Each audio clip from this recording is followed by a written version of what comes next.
Today we are going to discuss the next chapter of your maths, that is polynomials. At first we need to discuss that what is a polynomial. Polynomial है क्या? तो भैया polynomial is just a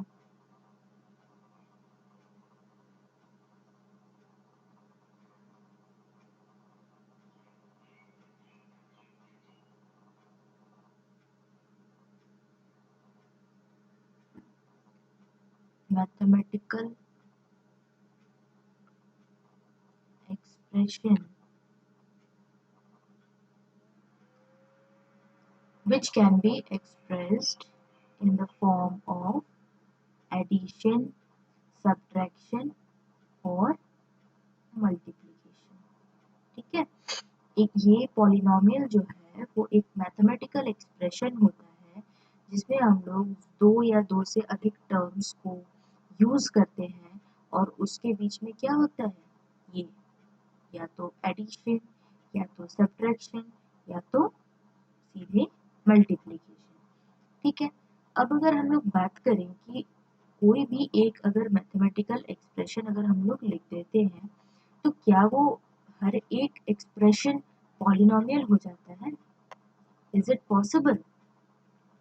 तो नहीं, ये हमेशा possible नहीं होता है. ठीक है, तो हम लोग कब बोलेंगे सब तो कि कोई भी एक इक्वेशन या एक्सप्रेशन एक पॉलिनोमियल है, तो सबसे पहले हम लोग कुछ एक एग्जाम्पल ले लेते हैं. जैसे कि 2x plus 3y minus 5.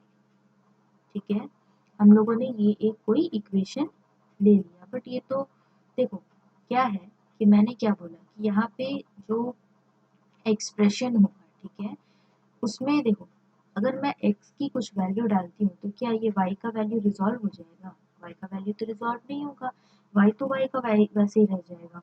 और अगर मैं y का कोई वैल्यू डाल देती हूँ तो x का वैल्यू भी वही के वही रह जाता है ना. तो इसीलिए हमारा जो ये जो टर्म्स होता है ना, इसको हम लोग कहते हैं कि ये वेरिएबल टर्म्स है. कौन से टर्म्स हैं? वेरिएबल टर्म्स हैं जो कि लाइक होना चाहिए. लाइक मतलब सेम होना चाहिए, मतलब यहाँ अगर x है तो यहाँ पे भी x ही होगा, यहाँ y है तो y ही होगा, a है तो a, b है तो b, c है तो c होगा. अगर आगे हम लोग बात करें तो देखो, तो फिर हम लोग किसको बोलेंगे? जैसे मान लो कि यहाँ पे है 2x square minus 2x plus, ठीक है, देखो यहाँ का जो ये वेरिएबल टर्म है ये और ये दोनों क्या है, लाइक है ना, सेम सेम. और यहाँ पे हमारा कुछ एक कांस्टेंट वैल्यू भी है और यहाँ पे भी एक कांस्टेंट वैल्यू. तो भैया कांस्टेंट वैल्यू और वेरिएबल में क्या डिफरेंस होता है? कांस्टेंट वो हो गया जिसका वैल्यू कभी भी चेंज नहीं होगा, और वेरिएबल वो हो गया जिसका वैल्यू हमेशा क्या हो जाएगा, चेंज होगा. मतलब कि अगर हम लोग यहाँ पे x के लिए अगर हम लोग डाल देते हैं कि x इज इक्वल टू 2, तो दैट मीन्स कि ये वाला टर्म कितना हो जाएगा, 2 into 2 to the power square, that is 8. देखो ये 2x स्क्वायर का जो टर्म था वो कैसे चेंज हो गया, किसमें चेंज हो गया, ये था 2x स्क्वायर. बात समझ में आ रही है? ये 2x स्क्वायर में चेंज हो गया, जो कि किस चीज का पहचान है कि वो वेरी कर रहा है, वेरिएबल है वो. लेकिन देखो यहाँ 4 है, ठीक है, 4 के साथ यहाँ पे कुछ भी नहीं है, दैट मीन्स यहाँ पे मल्टीप्लाई हम लोग 1 के साथ कर देते हैं. तो यहाँ पे हमेशा क्या है 1, मतलब ये जो है 1 के साथ ही मल्टीप्लाइड होके इसका हमेशा कांस्टेंट वैल्यू, मतलब हर जगह पे ये सेम सेम सेम सेम ही हमें दिखेगा. ठीक है, अब अगर हम लोग बात करें कि कौन सा टर्म है जो कि हमारा वेरिएबल होगा और कौन सा हमारा कौन सा हमारा पॉलिनोमियल होगा और कौन सा हमारा पॉलिनोमियल नहीं होगा, कौन सा हमारा पॉलिनोमियल होगा और कौन सा हमारा पॉलिनोमियल नहीं होगा. तो भाई देखो,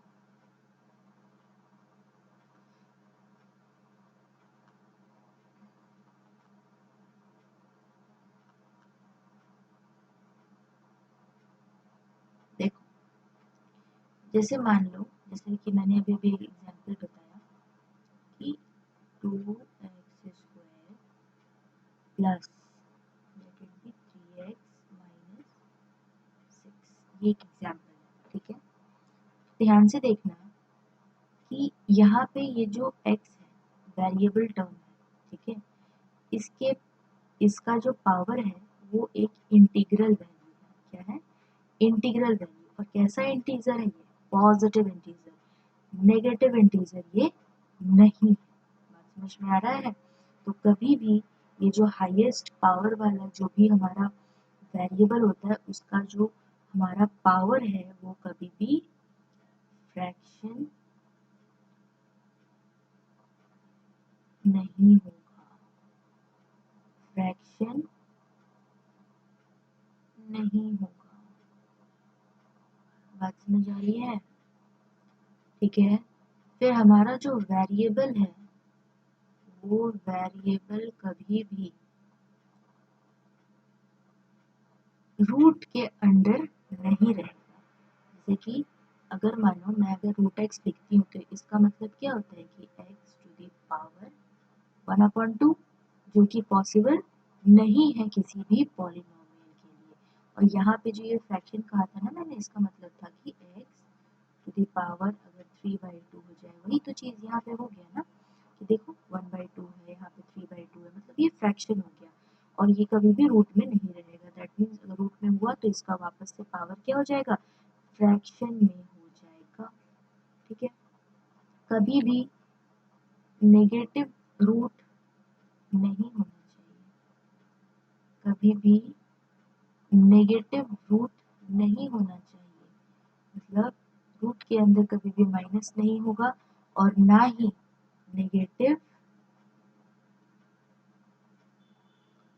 पावर होना चाहिए किसी भी वेरिएबल का। मतलब कभी भी हम लोग यहाँ पे -1 या -2 इन सारी चीज़ों को नहीं लिखेंगे। क्यों नहीं लिखेंगे? क्योंकि जब भी हमारा पावर माइनस में चला जाता है तो वो हमेशा क्या हो जाएगा? रेसिप्रोकल। वो हमेशा क्या हो जाएगा? उसका रेसिप्रोकल, जो कि संभव कभी भी नहीं है। तो आज हम लोगों ने डिस्कस किया कि पॉलिनोमियल क्या है और हम लोग किस किस स्टेटमेंट्स को हम लोग देखेंगे कि कैसे कैसे चेक करेंगे कि हमारा ये पॉलिनोमियल है या नहीं। बात समझ आ रही है?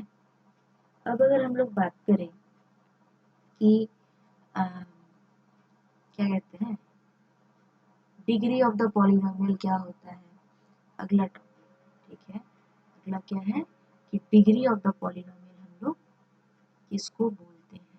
तो देखो ध्यान दो, जब भी हम लोग डिग्री के बारे में बात करें ना तो उसका मतलब होता है कि वो पावर के बारे में बात कर रहा है।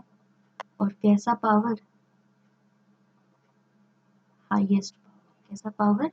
Highest power. जैसे कि मान लो मैंने एक पॉलिनोमियल लिख दिया x³ minus 2x² plus 4x4 minus 2।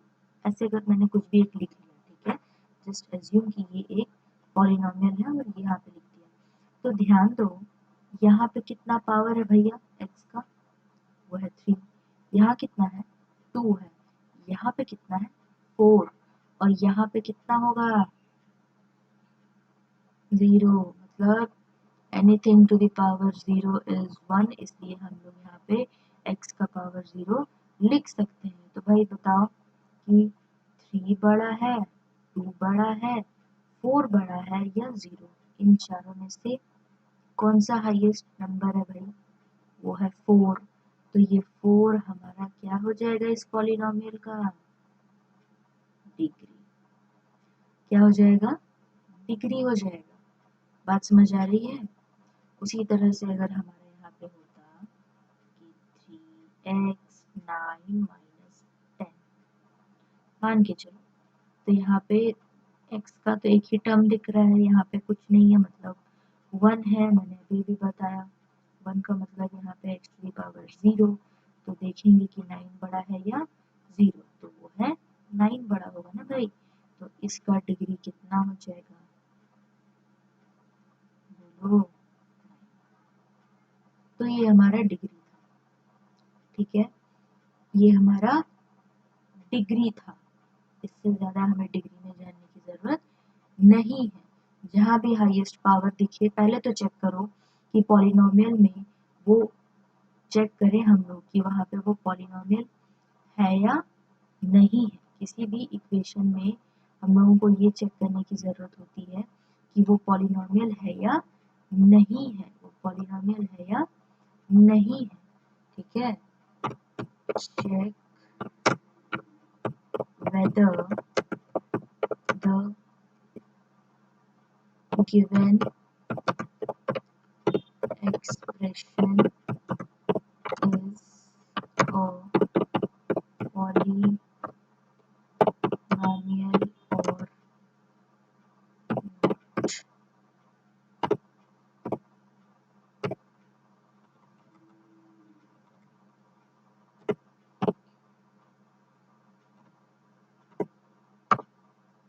ठीक है, and.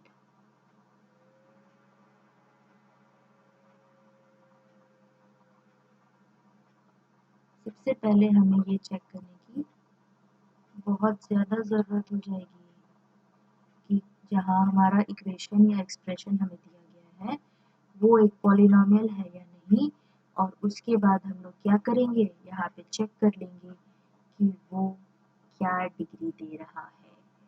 BEd, BSc, MSc, PG, UG, PhD, जो सब देख लो।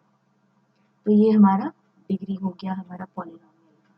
ठीक है, अब अगर हम लोग बात करते हैं कि टाइप्स ऑफ पॉलिनोमियल क्या होता है, टाइप्स ऑफ पॉलिनोमियल हमारा क्या होता है, तो हमारा टाइप्स ऑफ द पॉलिनोमियल अगर हम लोग डिस्कस करते हैं कि हमारा types of polynomial, types of polynomial, तो भैया सबसे पहला होता है लीनियर। सबसे पहला हो गया लीनियर, सबसे पहला हो गया हमारा लीनियर। तो भाई लीनियर पॉलिनोमियल वैसा पॉलिनोमियल होता है जिसकी हाईएस्ट डिग्री कितनी हो, 1 हो, जिसकी हाईएस्ट डिग्री 1 हो।